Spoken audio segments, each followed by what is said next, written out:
আজকে যেহেতু 25শে ডিসেম্বর মানে বড়দিন, সেহেতু তো কেক খেতেই হবে। তাই দেখো মা সকাল সকাল কেক কিনে এনেছে, ওটাই ছেলে নিচ্ছিল।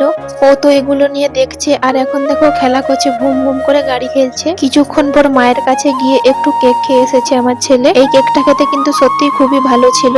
সবাইকে মা কেটে কেটে দিয়েছে, এখানে বোন বসে বসে খাচ্ছে, আর এদিকে ছেলে ধুলো এনে আমার বোনের মাথায় দিয়ে দিল। কি অবস্থা! তারপরে দেখো আমি একটু কেক খেয়ে নিচ্ছি। বেশি খেতে ভালো না, অল্প একটুই ভালো লাগে খেতে। এগুলো দেখো আমার বর এনেছে, একটা প্যাকেটের ভিতরে এতগুলো ছিল।